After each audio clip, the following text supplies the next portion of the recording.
cavalier qui surgit hors de la nuit, court vers l'aventure au galop. Son nom, il le signe à la pointe de l'épée, d'un Z qui veut dire Zorro. Aujourd'hui, je vais vous présenter les délires d'un cas social de compétition. Mais il est extraordinaire. C'est sûrement le plus fort qu'on ait vu sur cette chaîne, et c'est peut-être même le champion du monde. Ce monsieur est un genre de version Leader Price de Monsieur Troublefait, qui est lui-même une version Leader Price de Monsieur Eureka, qui lui-même a des capacités intellectuelles inférieures à celles d'un enfant. Je vous laisse imaginer un petit peu à quoi ça peut ressembler. Ben vous savez quoi, en fait je vais pas vous laisser imaginer, je vais vous le montrer. Monsieur, dites-nous ce qui vous amène. Permanence, et si tu écoutes les médias et que la Russie c'est les méchants qui ont envahi l'Ukraine 8 fois ces 15 derniers jours. Ouais, sauf qu'on est une semaine plus tard et qu'il y a une invasion en cours de l'Ukraine par la Russie.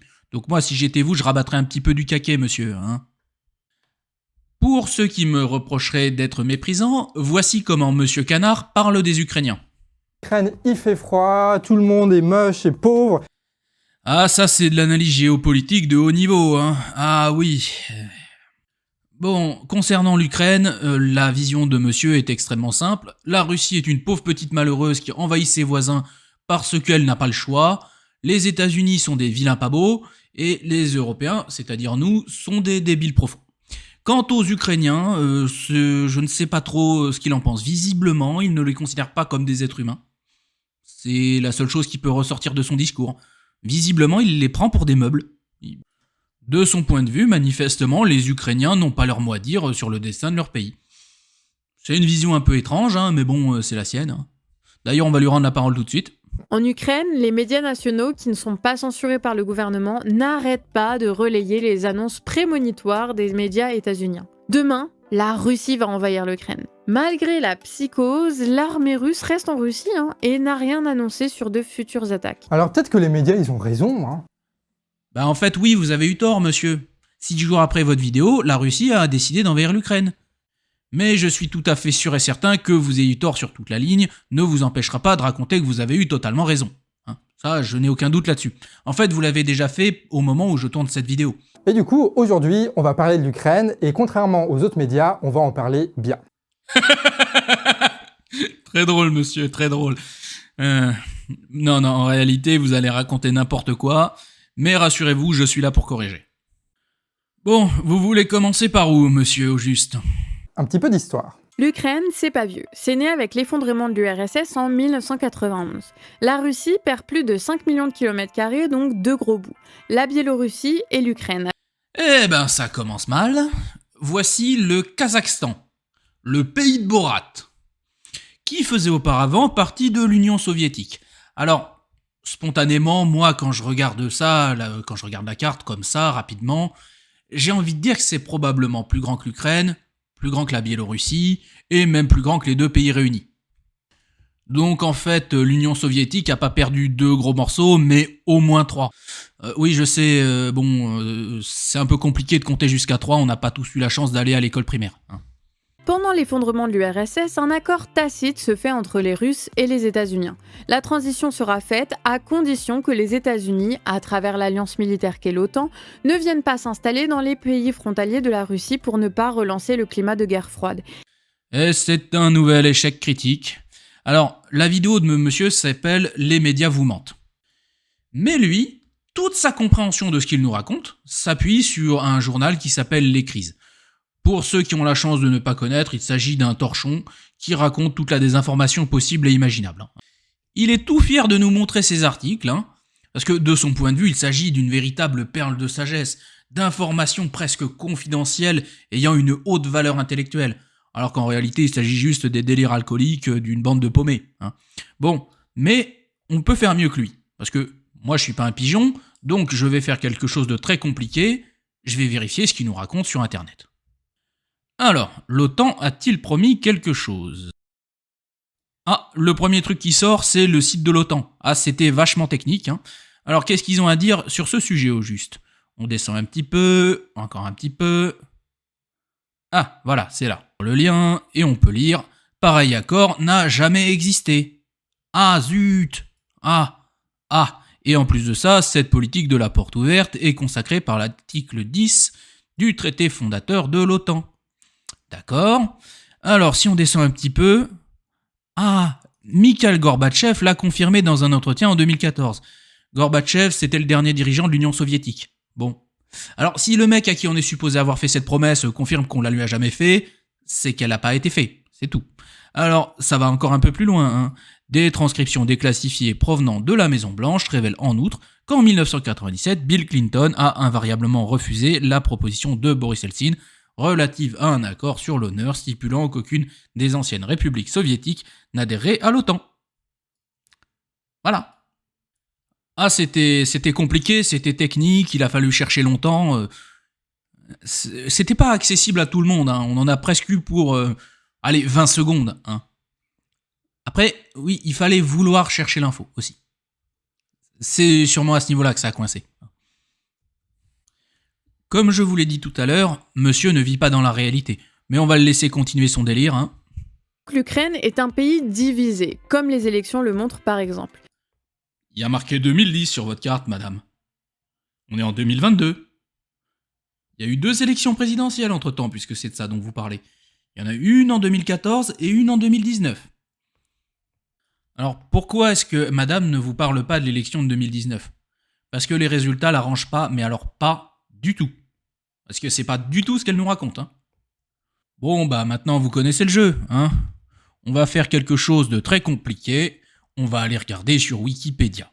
Waouh. Alors, l'élection présidentielle ukrainienne de 2019. Elle a été gagnée par un pro-européen, Volodymyr Zelensky, qui est juif. C'est pas que ce soit important pour moi, mais ça va être important pour Monsieur Canard, qui a gagné avec 73% des voix au deuxième tour. Premier tour, il avait fait 30% des voix. On avait également dans la course Monsieur Poroshenko, président sortant, également pro-européen, qui a fait 15% des voix au premier tour. Bon, là on est à 45% des voix, on est déjà sur une petite moitié qui sont pro-européens. Ensuite, on a Madame Tymoshenko, qui est également une pro-européenne, qui a gentiment fait 13% des voix. Et finalement, on a les pro-russes, là, les derniers, les nulos, hein, qui ont fait 11% des voix. 11% et demi. Allez, 11,67, pardon. En termes de représentation géographique, ça donne ceci. En vert clair, ce sont les pro-européens. En rouge, ce sont aussi des pro-européens, mais pas tout à fait les mêmes. En bleu sombre, ce sont encore des pro-européens. Et finalement, les quelques petits districts en bleu clair, eh bien, ce sont les pro-russes. Donc le pays n'est pas du tout divisé, contrairement à ce que nous racontait madame. C'est ballot. Bon, jusque-là, ils ont été dans la négation de la réalité. À la limite, j'ai envie de dire que s'ils se construisent leur réalité qui n'existe pas, on peut encore espérer qu'ils soient logiques. Mais là, ils vont passer le cran encore au-dessus. Bref, il vaut mieux pas mettre trop les pieds indélicatement dans ce pays parce que ça risque de péter très facilement. Et c'est pourtant précisément ce que vont faire les États-Unis. Toujours début des années 2000, les accords militaires dont on a parlé sont rendus caducs par décision états-unienne. Ils mettent en place de nombreuses bases militaires proches de la Russie, notamment en Pologne. Bon, je pense qu'à ce stade-là, vous avez compris que la géographie, c'est vraiment pas le sujet de prédilection de monsieur. Alors, je vais essayer de vous expliquer ça gentiment, monsieur. Dans tout ce que vous nous racontez, il n'y a rien qui concerne l'Ukraine. Premier élément que vous nous donnez, un traité sur les missiles entre les États-Unis et la Russie. À quel moment parle-t-on de l'Ukraine ? Aucun. Deuxième point dont vous nous parlez, les États-Unis installent une base militaire en Pologne. Quel est le rapport avec l'Ukraine ? Il n'y en a pas. Bon, à ce stade-là, monsieur a renoncé à toute forme de logique ou de cohérence. Mais rassurez-vous, il va creuser plus profond. Et d'ailleurs, il va le faire tout de suite. Des nazis donc qui sont indirectement soutenus par l'Empire états-unien et par l'Union européenne. Voilà, là on arrive sur le summum du n'importe quoi. Monsieur va nous faire un long babillage de 20 minutes totalement incohérent où il va essayer de nous expliquer que l'Ukraine est dirigée par des nazis. Alors, je vais pas tout vous passer parce que bon, c'est insupportable, mais on va quand même le laisser en passer un petit peu et puis ensuite, je vous expliquerai pourquoi c'est n'importe quoi. Oh, et puis je vais le faire dès maintenant en fait. Alors, vous vous rappelez tout à l'heure quand je vous ai dit que le président de l'Ukraine est juif? Alors, une Ukraine nazie dirigée par un juif, c'est quand même un peu bizarre, on est d'accord. Ensuite, le parti néo-nazi en Ukraine, ça s'appelle Svoboda. Ce parti s'est associé avec 2 autres partis un peu du même genre, mais un peu plus petits. Ce bloc de néo-nazis a décidé de se présenter aux élections législatives, où ils ont réussi à obtenir un député sur les 450 députés ukrainiens. Les mecs ont fait une coalition de partis politiques qui a réussi à faire 2,15% des voix. Alors, l'Ukraine est donc, d'après M. Canard, un pays nazi dirigé par un juif, où les nazis font 2% aux élections. Dans la tête de M. Canard, c'est parfaitement logique. Bon, heureusement, vous n'êtes pas M. Canard, vous avez un cerveau en état de marche, et vous comprenez par conséquent qu'il raconte n'importe quoi. Bon, maintenant, on va laisser monsieur déblatérer un petit peu, histoire que vous compreniez bien à quel point il est atteint. Allez, monsieur, racontez-nous votre délire. Dans ce gouvernement, on retrouve des nazis qui occupent des postes clés comme celui de l'Intérieur, on peut le deviner. Le ministre de l'Intérieur ukrainien, depuis 2014, c'est monsieur Arsène Avakov. J'espère que j'ai bien prononcé son nom. Ce monsieur n'a rien d'un nazi, je suis désolé de le dire. Il appartient au parti politique Union pan-ukrainienne Patrie. C'est un parti pro-européen de centre-droit. Voilà. Et ça s'arrête là. Ceux qu'on aurait de plus proche de ce monsieur en France, ce serait François Bayrou. François Bayrou étant un dangereux Waffen-SS, c'est bien connu. Et quand je répète 14 fois le mot nazi, j'exagère pas en fait. Alors là, il vient de dire quelque chose de vrai. Il n'est pas en train d'exagérer, il est en train de mentir. C'est pas la même chose. Je vous ai mis cet extrait pour bien vous faire comprendre que je n'exagère pas. Monsieur martèle le mot nazi pendant au bas mot un quart d'heure. Et c'est insupportable. Et j'ai pas l'intention de vous infliger ça. Donc je réduis ça au strict minimum. C'était une petite précision de ma part. C'est pas genre moi qui vois des nazis partout, c'est des putains de nazis. Monsieur, il suffit de regarder vos yeux pour comprendre que vous avez pris des substances illégales. Vous avez utilisé vos allocations pour acheter de la drogue, et c'est pour ça que vous voyez des nazis partout. Des nazis qui font des commémorations nazies, des blagues de nazis, des hommages de nazis, des bagarres de nazis contre... On est d'accord que c'est pénible à entendre ce qu'elle raconte là. Et pas parce qu'il y a des méchants nazis et que c'est moralement difficile. Non, c'est juste que sa manière de s'exprimer est physiquement pénible. Bon, allez, on va passer à autre chose. Que le Parlement de la province de Crimée va dénoncer l'illégitimité du pouvoir à Kiev et déclencher un référendum de rattachement à la Russie. Alors, pas du tout. Ce qui s'est passé, c'est que l'armée russe a pris possession de la Crimée, la Russie a annexé la zone, et ensuite a expliqué qu'elle avait fait un pseudo-référendum qu'elle aurait gagné avec un score ridicule. Bon, c'est peut-être une différence culturelle. Les Russes ont l'air d'avoir un petit peu de mal avec le concept de démocratie et d'élection. De leur point de vue, une élection, ça se gagne avec des tanks. Bon, chez nous, on fait pas comme ça, mais qu'est-ce que vous voulez que je vous dise ? Mais on va voir l'interprétation juridique de cette question par Monsieur Canard. Ça va être un grand moment. Et le truc qui est marrant avec ce truc-là, c'est que le move, il est à peu près légal au niveau du droit international. Pourquoi ? Parce qu'il y a une jurisprudence avec le Kosovo. Et au Kosovo, en fait, c'était passé exactement la même chose. Je suis juste soufflé par la naïveté de monsieur. Monsieur s'imagine que, pour annexer un morceau d'un pays, il suffit de se présenter en disant qu'on a gagné une élection. Évidemment, ça marche pas comme ça. Mais maintenant, on va comparer les deux situations que Monsieur Canard ne dit être identiques. Spoiler, elles le sont pas. Tout d'abord, il nous raconte que la Crimée a voté pour être rattachée à la Russie. Qu'est-ce qui s'est passé au Kosovo, qui est supposé être un cas similaire ?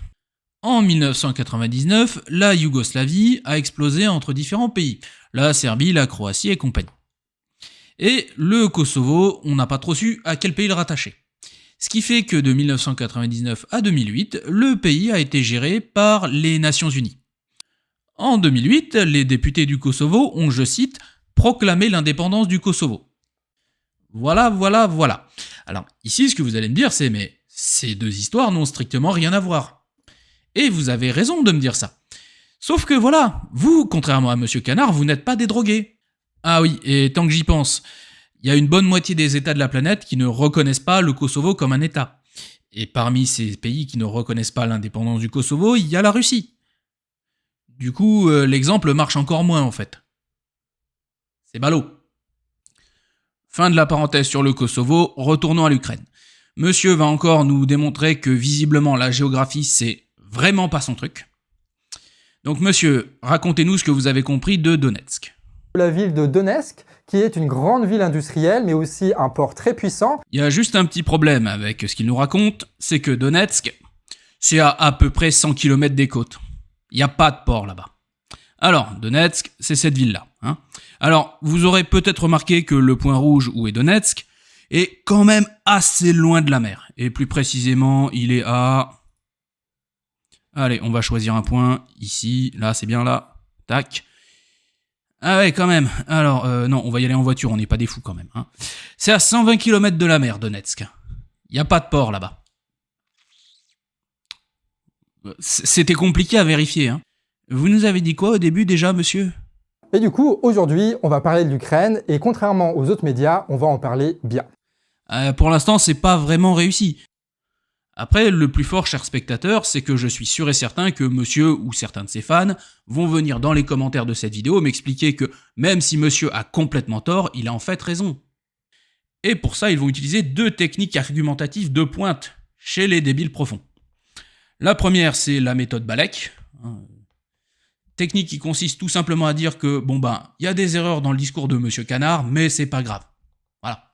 On ignore les points qui dérangent, il n'y a pas de problème. La deuxième technique, c'est le whataboutisme. Ces gens vont nous parler de tout et n'importe quoi sauf du sujet, vous pouvez être sûr et certain qu'il y en a qui vont nous parler de la guerre en Irak. Le fait que ce soit même pas sur le même continent n'a aucune forme d'importance. L'important, c'est que les fans de monsieur Canard et tous les gens qui pensent comme ça s'imaginent être intelligents.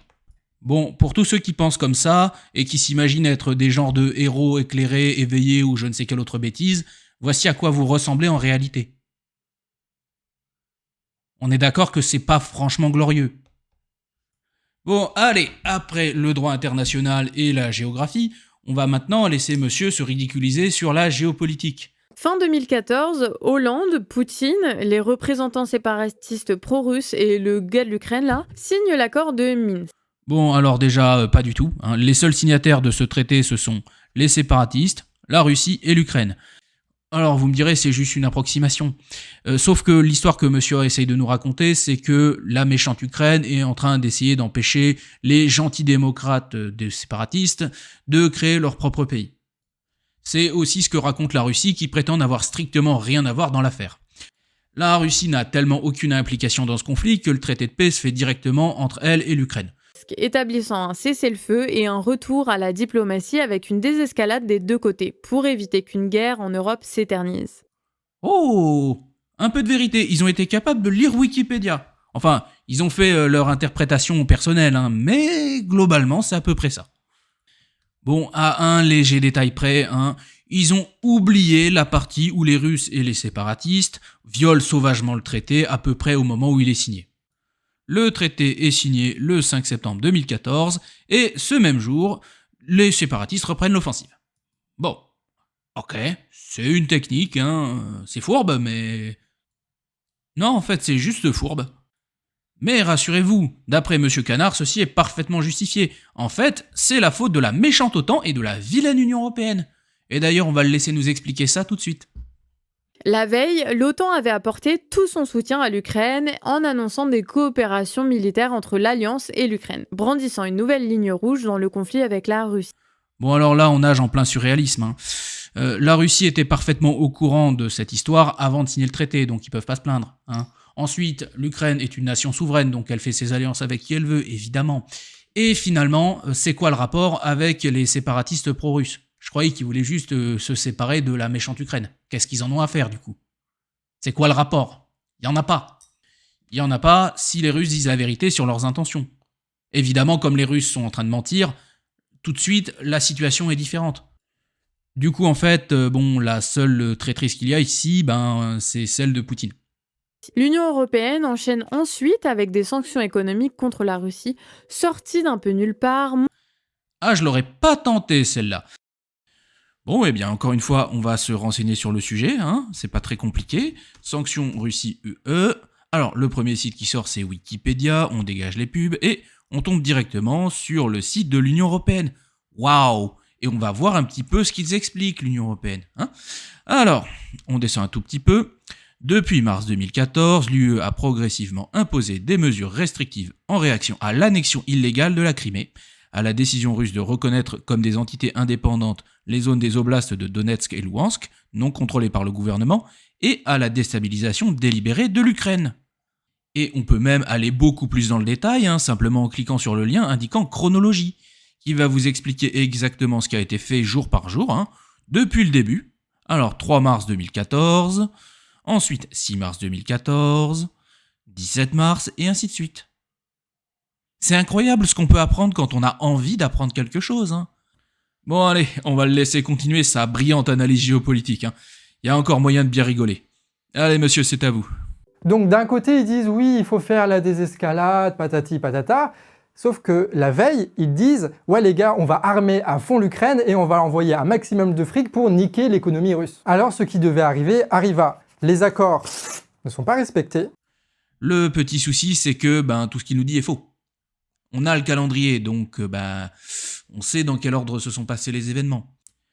Les discussions avec la Russie ont commencé le 3 mars. Les premières sanctions ont eu lieu le 17 mars. Les accords de Minsk ont été signés le 5 septembre. Les Russes ont violé les accords de Minsk le 5 septembre et ont continué pendant... jusqu'à aujourd'hui en fait. Un nouveau train de sanctions a été décidé par l'Union européenne le 12 septembre. Donc en fait, c'est pas du tout la Russie qui réagit aux actions de l'Union européenne, c'est l'inverse. C'est parce que la Russie viole les accords qu'il y a plus de sanctions. Faut pas chercher plus loin. Ensuite, même si son histoire était vraie, la Russie serait quand même en tort. Et oui, dans le scénario que nous raconte monsieur, la Russie est la seule à violer les accords. L'accord ne porte pas sur la coopération Ukraine-OTAN ou sur les relations Russie-UE. Pour faire une analogie, c'est comme si quelqu'un vous vendait une voiture, puis vous cassez la figure, reprenez la voiture et repartez chez lui en expliquant que c'est bien fait pour vous parce que vous êtes un guitariste. Ça peut avoir du sens si vous êtes drogué, mais pour les gens normaux, c'est de la folie pure. Et pourtant, ils pensent que c'est un raisonnement intelligent, ce monsieur. C'est chaud, hein ? Bon, où est-ce que ça nous mène au juste vos histoires, monsieur, s'il vous plaît ? Et ce qui était prévu arriva. Tu as Kiev qui va multiplier les accords et les déclarations pour rejoindre la zone d'influence états-unienne. Ah ouais, la sphère d'influence états-unienne. Bon, alors, avant de parler du cas de monsieur Canard, parce que ce qu'il vient de nous dire, là, ça en révèle beaucoup sur lui et pas grand-chose sur la situation. Alors, l'Ukraine a pour objectif d'intégrer l'OTAN et l'Union européenne. L'OTAN est une alliance défensive. Ce que ça veut dire concrètement, c'est que si on attaque un pays de l'OTAN, on est en guerre avec tous les pays de l'OTAN. Ça a une force de dissuasion qui est quand même assez costaud, on va pas se mentir. Et vu que l'Ukraine vient de se faire agresser par la Russie, on peut concevoir que, elle ait envie d'être protégée. L'UE est le plus puissant bloc commercial au monde, tous les États qui l'ont rejoint ont connu une prospérité sans précédent. Comme tous les pays d'Europe, à part la Suisse, l'Ukraine veut intégrer l'UE. Ça, ce sont les faits. Ce qui est intéressant ici, c'est le vocabulaire utilisé par monsieur. Monsieur nous parle de sphère d'influence états-unienne. Ça n'a aucun sens, évidemment, mais ça nous en dit beaucoup sur lui. Ce monsieur n'envisage les rapports humains que comme des rapports de soumission. Il n'est pas capable d'envisager la notion de partenariat, d'alliance, d'amitié. Pour monsieur Canard, toute relation humaine se résume à une relation entre un maître et un esclave. Ajoutons que pour lui, manifestement, l'honnêteté n'existe pas. Monsieur passe son temps à nous expliquer qu'on nous trompe, que l'Union européenne a menti, que les États-Unis ont violé les traités. Bon, les traités qu'il n'a pas lus parce qu'il ne sait pas lire, mais voilà. En réalité, ce monsieur est en train de se décrire. Il voit le monde comme il est lui. C'est-à-dire méchant, mesquin, malhonnête, haineux, stupide, crédule et sous-éduqué. Ça fait un sacré cocktail. Et c'est pour ça que monsieur a raté sa vie. Monsieur vit de mendicité sur YouTube. Concrètement, c'est de ça qu'il vit. Des pigeons qui lui donnent de l'argent pour l'écouter raconter ses bêtises. Mais, désolé pour cet aparté, reprenons et redonnons la parole à monsieur tout de suite. Là, on va arriver sur le cœur du problème de la vidéo de monsieur. On va dire que c'est quelque chose qui a très mal vieilli. Allez-y monsieur, dites-nous tout. Commencent alors des exercices militaires des États-Unis dans la mer Noire, donc littéralement à la frontière russe. Et là, normalement, ça doit faire un petit tic dans ton cerveau. Si vous avez un cerveau, ce que vous comprenez, c'est que la marine ukrainienne s'entraîne près de l'Ukraine. Bon, chez les gens normaux, ça a l'air logique, hein. Mais monsieur va nous expliquer pourquoi c'est un problème. Parce que les États-Unis envoyaient littéralement des bateaux de guerre à la frontière de la Russie sur la mer Noire, et là, il n'y a personne qui s'inquiète. T'as pas d'indignation. Eh bien monsieur, si vous aviez lu votre article, vous auriez vu qu'il s'agit d'exercices qui ont regroupé 30 navires de 30 pays différents, oui, ça fait un navire par pays, avec un total de 5000 marins. On se doute que la Russie doit trembler face à une telle force, hein, une telle armada même, excusez-moi. Hein, mais... Bon, un peu plus sérieusement, ça ne pose pas de problème parce que personne ne veut envahir la Russie, et que tout le monde le sait. On a assez de chômeurs alcooliques chez nous sans en plus devoir aller en chercher ailleurs. D'ailleurs, monsieur Canard en est un bon exemple. Et quand tu as la Russie qui fait des mouvements de troupes à l'intérieur de son territoire, à l'intérieur de ses propres frontières, ça équivaudrait à une déclaration de guerre? Est-ce que vous n'avez pas l'impression qu'on se fout quand même un tout petit peu de votre gueule? Ah oui. 6 jours après la vidéo de monsieur sur ces mouvements de troupes russes qui sont parfaitement légitimes et qui sont bien évidemment parfaitement normaux, la Russie décidait d'envahir l'Ukraine. Ah, quand je vous dis que ça a mal vieilli, ça a mal vieilli, hein. Et quand tu as la Russie qui fait des mouvements de troupes à l'intérieur de son territoire, à l'intérieur de ses propres frontières, ça équivaudrait à une déclaration de guerre? Est-ce que vous n'avez pas l'impression qu'on se fout quand même un tout petit peu de votre gueule? Ah oui. Non, j'ai plutôt l'impression que vous avez rien compris, monsieur. C'est ça mon impression.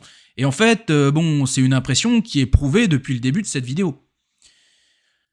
Ce que vient de faire monsieur, c'est comme tout à l'heure avec le Kosovo, une comparaison foireuse. Donc, comme je suis bien gentil, je vais vous expliquer, monsieur Canard. Alors, tout d'abord, l'argument « oui, mais les Américains, ils font pareil ». Alors, ça, c'est un argument qui est puissant si on a 5 ans et qu'on est dans une cour d'école primaire. Ça, c'est dit. Maintenant, on va comparer les deux situations. Pour ce qui est des manœuvres états-uniennes, comme dit monsieur, c'est assez simple. On parle de 5000 hommes, et que je sache, personne n'a l'intention d'envahir la Russie. Donc, il n'y a pas de problème. Maintenant, qu'a fait la Russie? Eh bien, elle a amassé 150 000 hommes aux frontières de l'Ukraine, un pays avec lequel elle est en conflit militaire ouvert depuis 8 ans. Ensuite, la Russie a envoyé des ultimatums avec des menaces d'intervention militaire en Ukraine. On est d'accord qu'il y a quand même une différence importante entre ces deux actions, hein, je pense. Qu'est-ce que putain de bordel de merde foutent les États-Unis en Ukraine? Si les Américains étaient en Ukraine, ce qui n'est pas le cas, la bonne réponse serait parce que les Ukrainiens leur ont demandé à plusieurs reprises de venir. Voilà. Bon, évidemment, comme il n'y a pas de troupes américaines en Ukraine, fatalement, la question n'a aucun sens. Comme tout ce que dit monsieur. C'est incroyable quand même, la quantité de sornettes que monsieur réussit à dire. Et attention, il va pas s'arrêter là, hein. Il peut aller encore plus loin. C'est extraordinaire. Monsieur va essayer désespérément de nous démontrer que les Américains sont méchants avec la pauvre Russie. Donc, on va l'écouter et puis après on va lui expliquer pourquoi est-ce que il raconte des balivernes, comme toujours, hein. Enfin, comme on le fait depuis le début de cette vidéo. Allez monsieur, allez-y. Qu'est-ce que vous leur reprochez à ces pauvres Américains? Je sais pas si t'as remarqué, mais avant c'était le G8. Voilà, et maintenant on est passé au G7 parce qu'ils ont viré la Russie. Pourquoi est-ce qu'ils ont fait ça? Il n'y avait pas de raison valable, c'était juste parce qu'il fallait faire la guerre diplomatique à la Russie. Alors attention, ça va aller vite, on va faire quelque chose de très technique, hein. Alors, la Russie a été exclue du G8 après l'annexion de la péninsule ukrainienne de Crimée en 2014. Voilà, bon. Évidemment, si vous annexez des morceaux de vos voisins, diplomatiquement, ça va être un peu compliqué. Hein? Google est votre ami, rappelez-vous. Si vous ne savez pas quelque chose, vous demandez à Google et Google vous donnera l'information. Voilà, c'est pas plus compliqué. D'où l'humiliation de Macron quand il s'est bougé pour aller à Moscou. Une table gigantesque pour faire passer un message clair. La France a toujours été le paillasson des États-Unis. Alors là, on a atteint le summum, hein. Emmanuel Macron serait humilié parce qu'on le reçoit à une grande table. Ouais. Bon, je rappelle quand même que concrètement, Vladimir Poutine a été obligé de recevoir le président Macron, qu'il l'a reçu avec tout le luxe possible, et qui lui a dit tout ce qu'il voulait entendre. Quelle humiliation! Ah oui, c'est terrible, c'est une insulte absolument incroyable et scandaleuse. Attendez, mais du coup, en fait, si je comprends bien ce qu'il nous dit là, si c'est une insulte, dans ce cas-là, c'est la Russie qui cherche les embêtements. Ah oui, zut. Il fallait pas le dire ça. Et pour finir, on va parler d'un dernier move diplomatique que la Russie a fait dernièrement.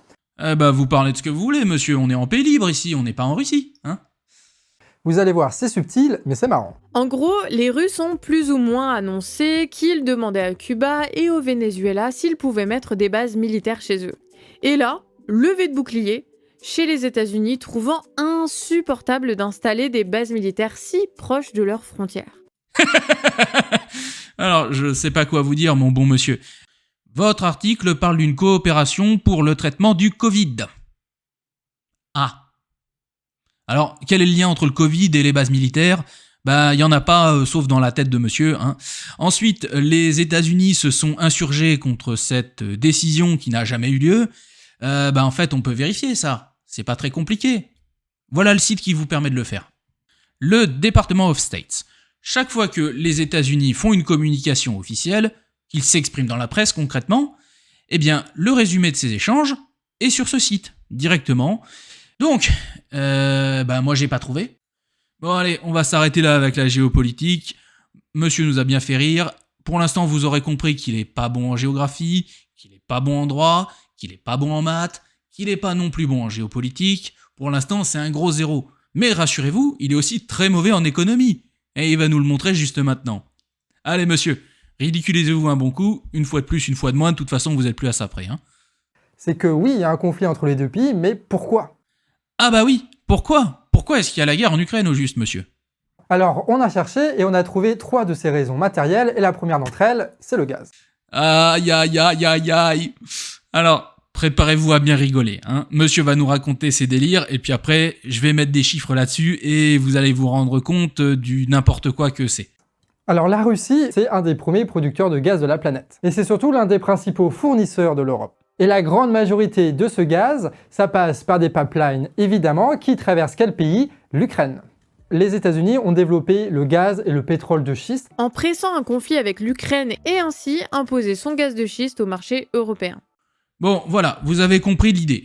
D'après monsieur, la guerre en Ukraine est en fait un complot des États-Unis pour vendre du gaz aux Européens. Et ça, c'est très marrant à cause de ce passage. Sentant le loup arriver, avec Maiden, ils ont lancé la construction de Nord Stream 2, un gros tube qui va doubler le flux de gaz par les routes du Nord qui rejoint directement l'Allemagne. On avait déjà constaté que monsieur ne sait pas lire. Maintenant, on peut voir que même les petits dessins, c'est trop compliqué pour lui. Alors, monsieur, vous aurez peut-être remarqué que sur votre carte, il y a 2 traits qui représentent un pipeline, chacun. Il y en a un qui passe par l'Ukraine, et il y en a un qui passe par la Biélorussie. Concrètement, ce que ça veut dire, c'est que tout ce que vous nous avez raconté, c'est du bullshit. Voilà. Puisque le gaz, il peut encore passer par la Biélorussie. En dehors de cette histoire de pipeline, il y a 2 choses qui rendent les délires de monsieur complètement stupides. Le premier, c'est que le commerce, ça marche pas comme ça. Ce ne sont pas les États-Unis, le pays, qui vont acheter ou vendre du gaz, ce sont des entreprises privées qui empochent les bénéfices, évidemment. Du coup, il n'y a juste pas d'intérêt pour les États-Unis à faire ce genre de truc. Voilà. Et finalement, on va parler de chiffres. Après tout, nous on sait compter, donc on va pas se priver.